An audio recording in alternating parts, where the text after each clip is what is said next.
ki khubor ka Batisi TV lawan rashapi da ka Orange Nissan Lumso po near Fire Brigade Shillong. Admissions are open at BDW International School. Enroll now.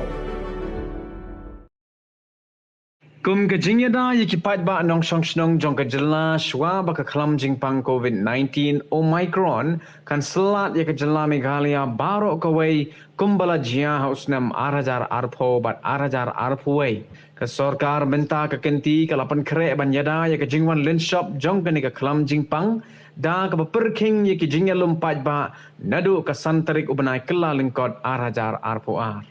Haga jingya keren bat kilat pathai khubor haga lai tarik ubenai kela lengkot arajar arpuar Menteri Rangba jong Sorkar jelau Konrad Sangma Ulaong bawala uknyang jingpang COVID-19 Omicron umpat yo lat ban rung hapo kani ke jela Meghalaya kumbala jia shakiwai pat ki jela jongkeri India Henry ke Sorkar kan hap ban penjari lepa ye ki kindon ki ba Pyrkhing khenang ban Ïada ye ke jingim jong ki pat ba nong song snong Uli atho baga Sorkar kala shim ye karai ban Pyrkhing biang ye ka lait kawan jo ki pat ba hagi district bat kum juru ban pentrai kam biang ye ki odd bat ki even numbers naga benta ki kali hanong ba shalom Shushu ong begitu ki beriu ki banabar ki bawan rung sepok ke jela Meghalaya kin haban peni ye ka sernot injektika haga kherdop examen COVID-19 ke badan hakasnong umling ribhoi district bat ye ki bempat yo injektika kin haban le ye ka tes hapo kani ke kherdom.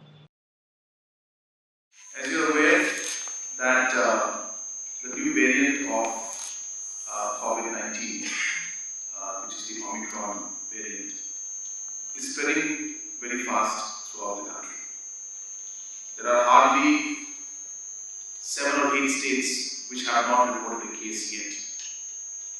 And Meghalaya is one of them. Northeast is, as a whole, I think only one state has reported 1 or 2 cases. But the speed at which it is traveling and transmitting is very alarming. And though most of the reports coming in from everywhere are showing that the hospitalization rate is far lesser compared to the Delta variant, and the death rates are also far lesser compared to Delta variant, but the positivity and the overall transmissibility is very, very high. So therefore, it is a matter of time before which the Omicron variant will hit Meghalaya state also. It is inevitable.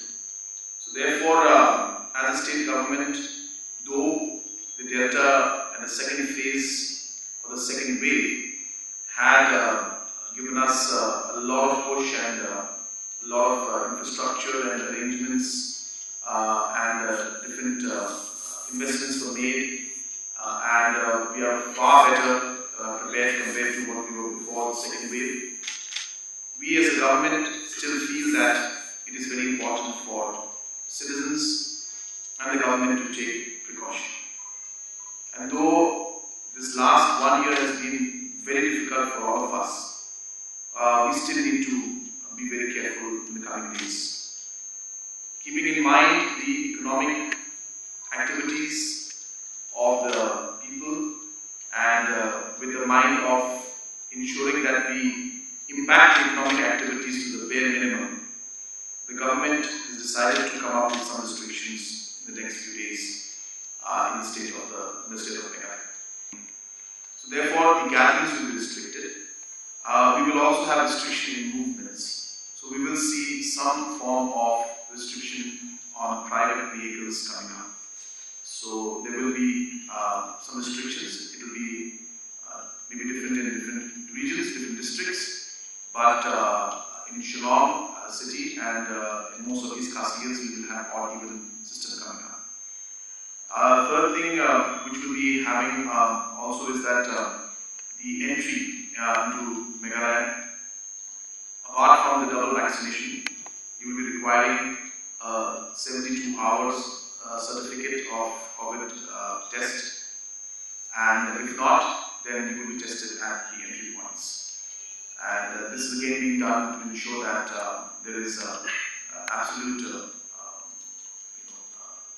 be very careful while the people who enter the state, so that they are fully vaccinated, plus they should be tested in 72 hours, or they will be tested at the entry point. Apart from that, there will be a few more restrictions. For example, we will be having the curfew will start at 10 o'clock in Shillong City, and other districts also. The deputy commissioners will accordingly take a decision. So 10 o'clock will be the curfew in Shillong, and all these will start from the 5th. I forgot to mention that. So all these restrictions that are there are going to start from the 5th. There will be a few more which will come out in a proper format and a written statement that will be issued by the government. And but I just thought I would give you some of the most relevant ones. And I would once again urge the citizens of our state that we know that these restrictions will cause you inconvenience, and some of you might feel that, well, why are we doing this when we don't have a single case? But we need to realize that the last phase was very difficult for us, and we do not want to be caught unaware, or caught at a time when the wave is only hitting us very badly. And though the hospitalization rates are lesser compared to the other variants, if the numbers are large, then the percentage also will give us the absolute figures will go up. So therefore, though the hospitalization rates percentage will be much lower, that's what the data is showing in other parts of the country and the world.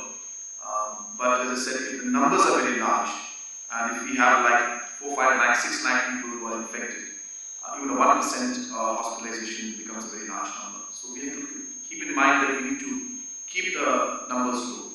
And at the end, of course, I would urge all our citizens to please follow protocols. We really need to be careful.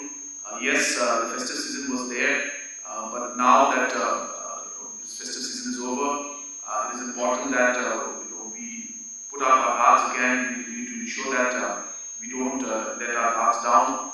We need to ensure that we follow appropriate COVID protocols and behavior.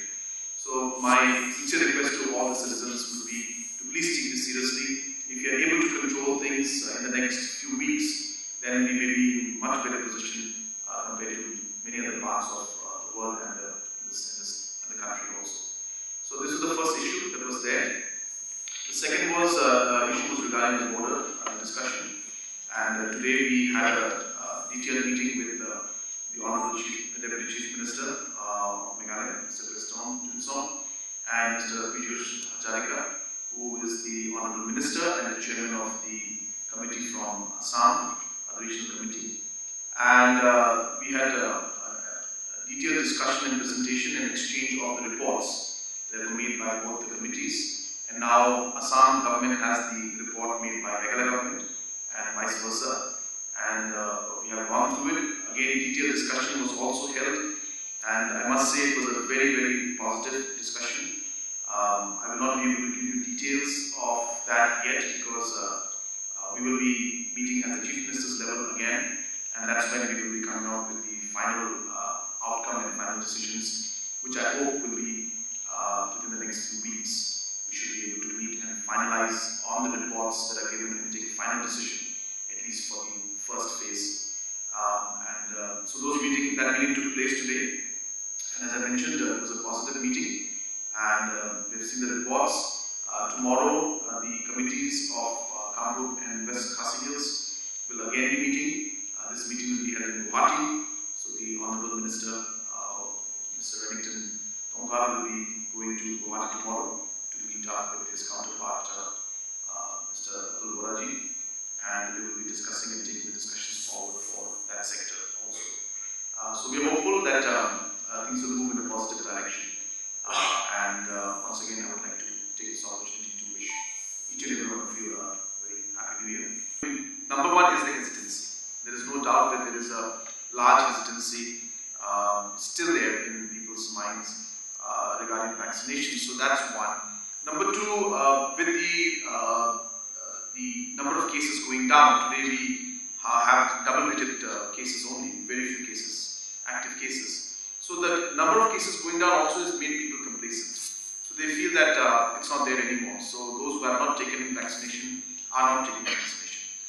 We've gone for mission mode programs where we have gone and finished a complete village 100% and only then left. So you have actually had officers sitting and staying over in villages to complete this. But in spite of that, we are having challenges. Festive season came, so we could not complete. But we saw a huge jump in the past few months of this mission mode and this election mode kind of campaign we had. And I think we will continue that because we strongly feel, and there's enough evidence to show that nations which have had more vaccination have clearly had lesser hospitalization rates in the Omicron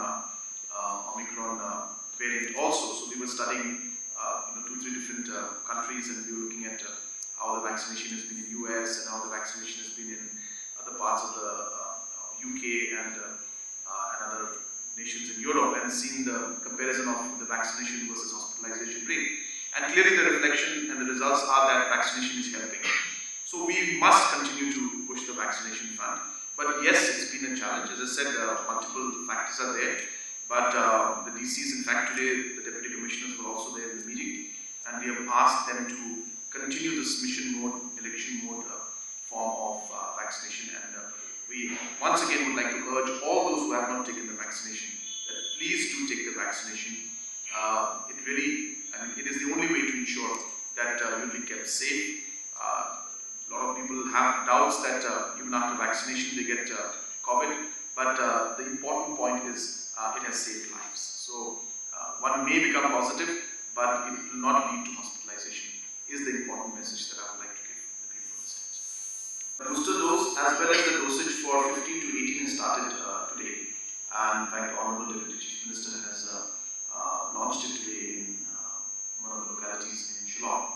So yes, but it is booster dose is currently only for 60 plus. So I could be wrong. The last 2 days I don't know the updates, but as far as my information is, it's for 60 plus as of now, and of course 15 to 18 is already started.